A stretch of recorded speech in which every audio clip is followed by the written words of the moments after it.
Hey guys, it's Court. This is something a little bit different. I'm not reviewing a bike today or anything, but I've noticed just in the past several months, 2021, several companies have been raising their prices, and I've noticed sold out for a lot of different brands. So actually, I think I first heard this from Specialized.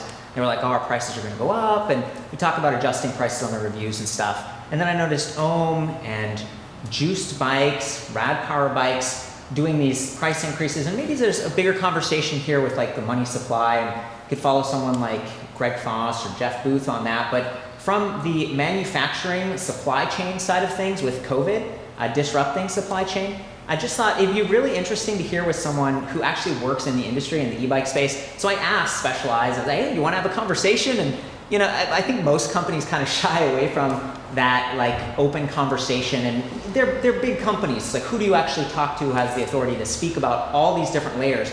But more of a startup, a tighter knit company like DÖST would be a good candidate for that. So I talked to my friend Sam over here. He runs a company called DÖST, and he's actually been in the e-bike space for many years. So we're in Vancouver here, and I gave him a call and was like, do you want to have a conversation about this? Because how are your prices looking, and what's the supply chain looking like for you? So I have my questions here, and I just wanted to share this with you guys. Feel free to chime in the comments and stuff, and share what you've seen as well. This is designed to be just an authentic conversation and really give you those signals. So my first question to you, Sam, is like, why? Why is this happening? Well, what are you seeing?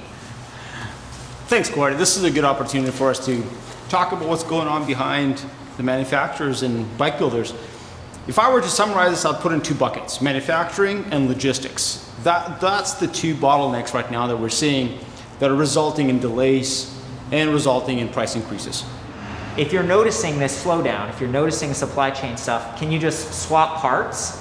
We build bikes that are powerful, that go 45 kilometers an hour, okay. 20 miles an hour. Class 3. So, class 3. Yeah. So having parts that can support that, the platform is very important. So we never go down, we never downgrade and go for the cheaper part.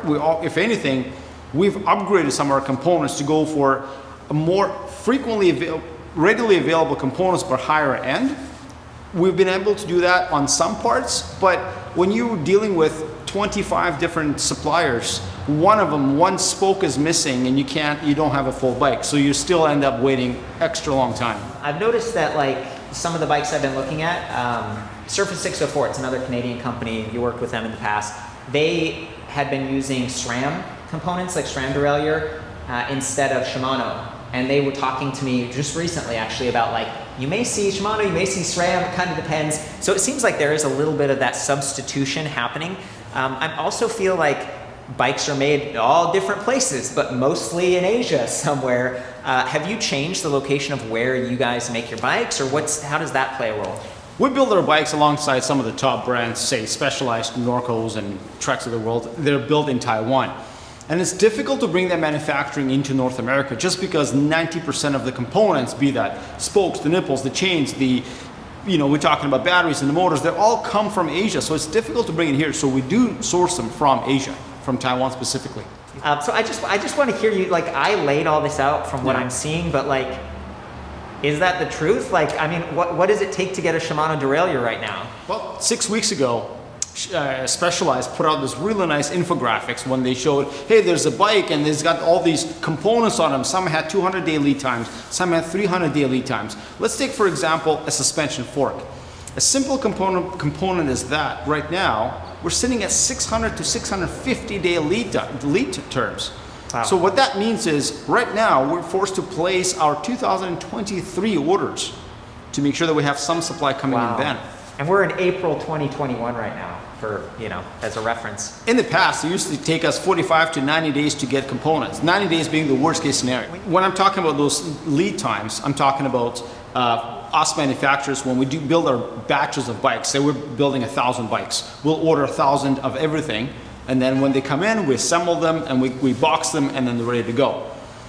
In the past, it was, like I said, up to 60 to 90 days, and then say another 2 weeks to build the bike, and usually about 3 weeks to get them shipped into North America. Overall, you would say 3 to 4 months lead times. These days, just the shipping component alone is taking nearly that long, 3 to 4 months. Wow. And not only that, the prices have skyrocketed nearly 10x from a year ago. 10x. 10x. In 1 year. In 1 year.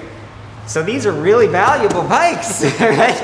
Especially when you build them fully, when you assemble them fully built, when you ship them fully built, there's only so many you can fit in a container. I know that you had sold out earlier this year, and then you had these batches. Has it been pretty consistent? Like you know, 3 months you'll get your next batch, Sam, or are those getting changed? They're getting changed almost weekly these days. Wow. Unfortunately, we had to send out an email and inform our customers, letting them know that, hey, your pre-orders for April are now end of May. Wow. And that's unfortunate, and that's happening throughout, everywhere. Although we were able to catch up on the product and parts delays, we were able to stock up on so many parts that now we have no problem with that. The logistics has become another bottleneck. Yeah. Right now, currently, we have 6 containers sitting in the warehouse in Taiwan, ready to leave, but the shipping containers are so busy that they're not taken on. And moreover, they're asking for a bribe. They're basically auctioning off space on the container ship to the highest bidder. Wow.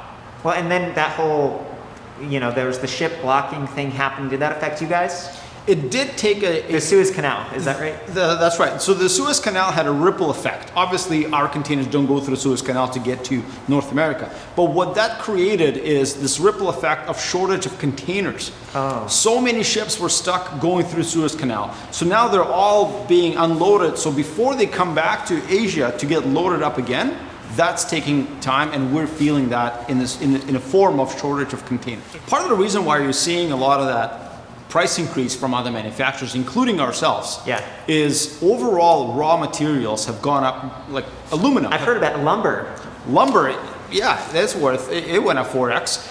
Raw aluminum went up 35% year over year, and our bikes are built with aluminum. Yeah. And I can keep going and naming, rubber went up, so tires are more expensive, and so on and so forth. Sort of the macroeconomic, like how are governments responding? Absolutely. How is that showing up? It's a big, interesting conversation. That's why it's so cool to have like a... If I may add, yeah. So to your point, another reason why we're seeing such price increase is American dollar value is actually dropping.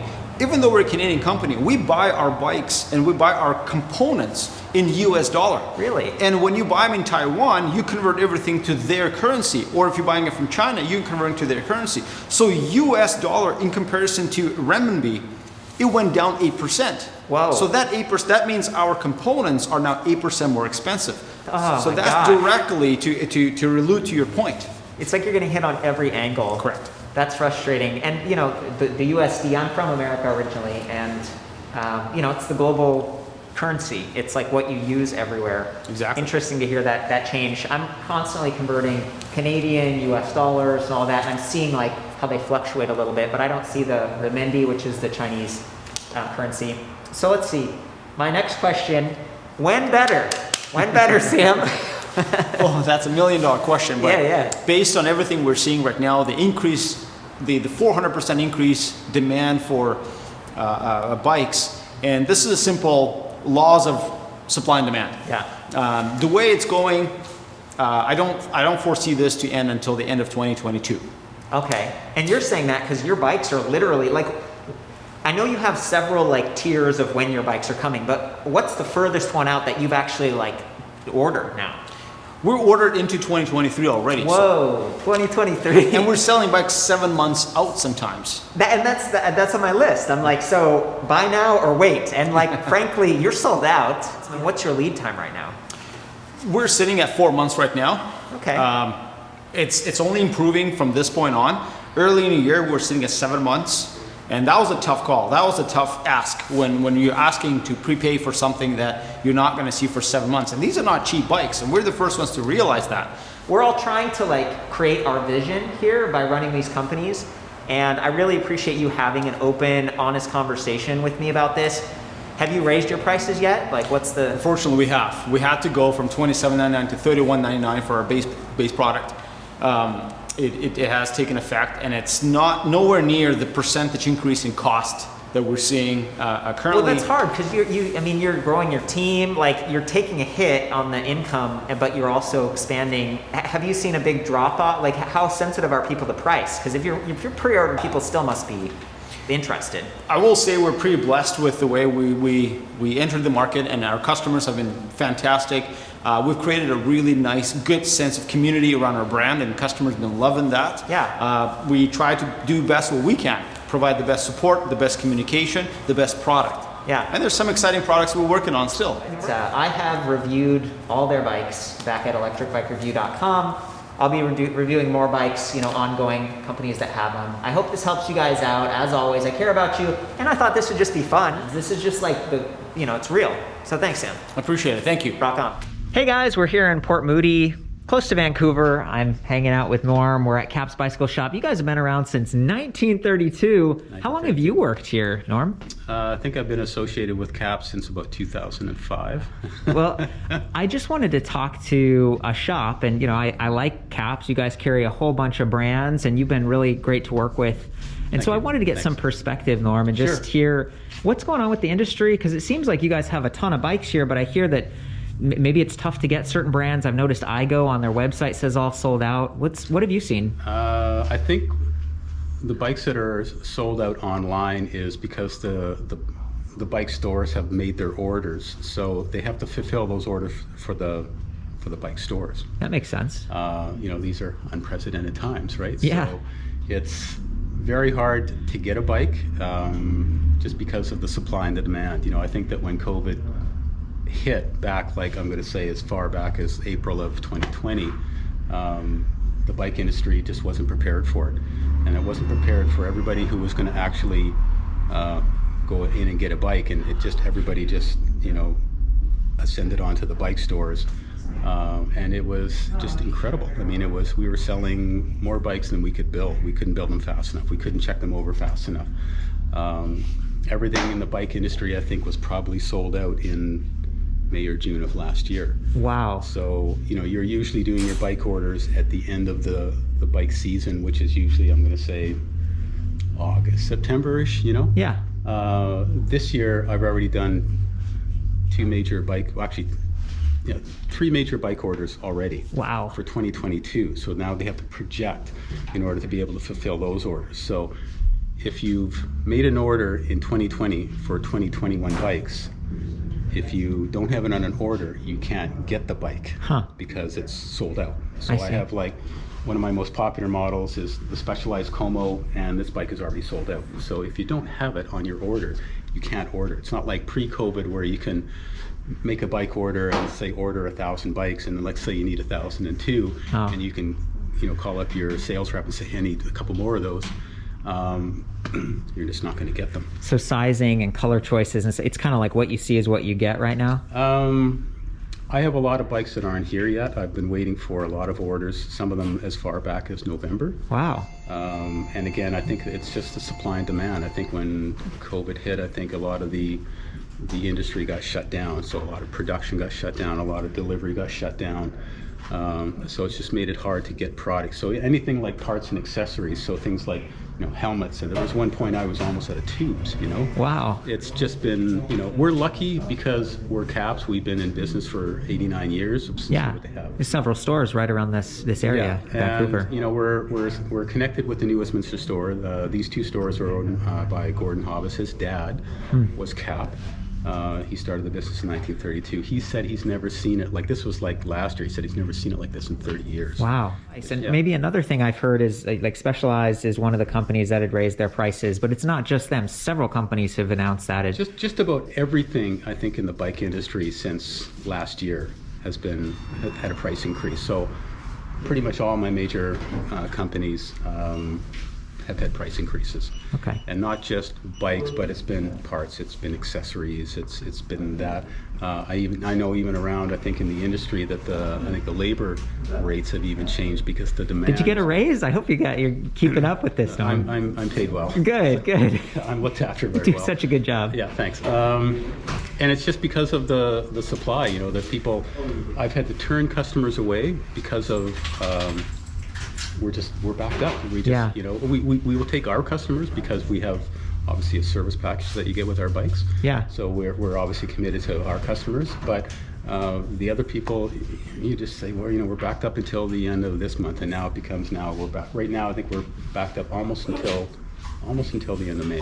I see. Right now. Wow. So it's just been, I mean, it's good, but it's not good for everybody. I mean, like, for the people who are looking for bikes, it's very hard for them to find a bike because it's not in. Yeah. I've got a lot of bikes that I've pre-sold. Like, I've got companies that are coming in that the bikes are sold. So some of these are pre-sold that we have here. Here it says, I want to. He's like, it's some camera time. We love you. Look, I know it's getting busy here and stuff too, Norm. I think we answered all the questions. I just wanted to, shout out to you because you are one of the you do have bikes, and then to let people know, like, if you see it and you want a bike, like they're going quick. Yeah, like I said, we're really lucky that we've had a really incredible loyal fan base, for customers, and that's been really great for us. But yeah, if you see it, buy it, because you're not going to get it until 2022. It's just that simple. Okay, thanks again. Thank you so much. You're welcome.